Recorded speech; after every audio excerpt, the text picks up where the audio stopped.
Mr. Cow. Yes? How many licks does it take to get to the Tootsie Roll center of a Tootsie Pop? I don't know. I always end up biting. Ask Mr. Fox, for he's much cleverer than I. Mr. Fox, how many licks does it take to get to the Tootsie Roll center of a Tootsie Pop? Why don't you ask Mr. Turtle, for he's been around a lot longer than I. Me? I'd bite. Mr. Turtle, how many licks does it take to get to the Tootsie Roll center of a Tootsie Pop? I never made it without biting. Ask Mr. Owl, for he is the wisest of us all. Mr. Owl, how many licks does it take to get to the Tootsie Roll center of a Tootsie Pop?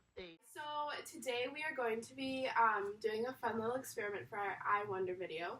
So Anne is going to read our problem, and then we're going to go around and tell you all what flavor Tootsie Pop we have.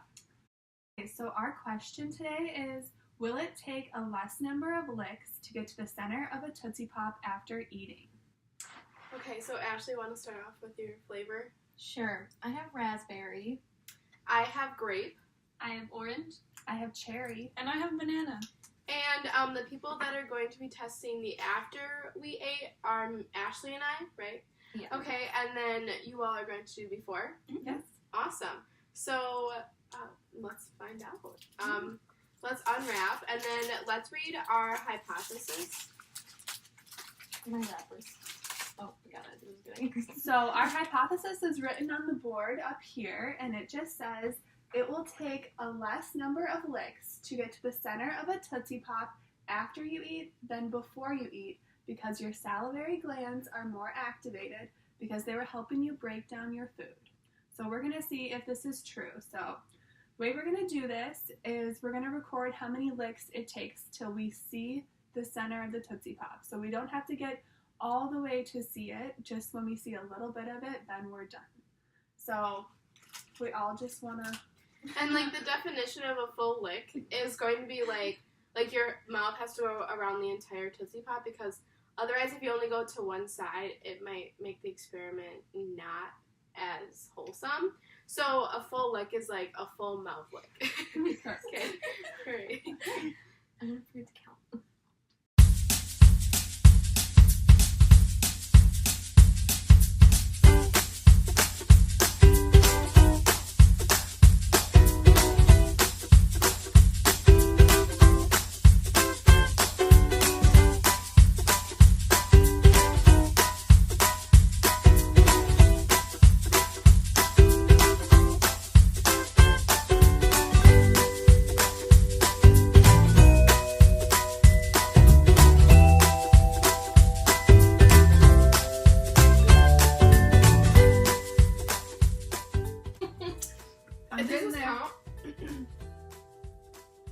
Or is it more like on the side?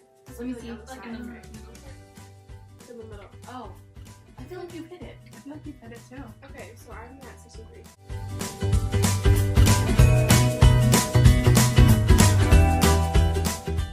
Does that count?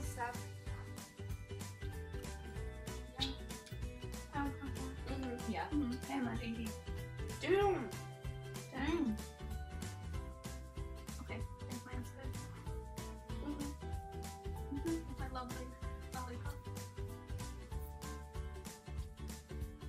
What are you at? Does that count, Sarah? Because there's that like line right there. No. To keep going.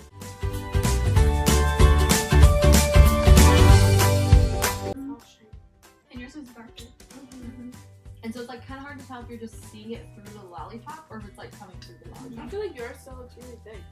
It does look really big. Would you count that? I don't think you... I'll hold it. Let me see. I don't know. I don't think that's through. Do you taste it? Mm-hmm. Oh. I think that's through.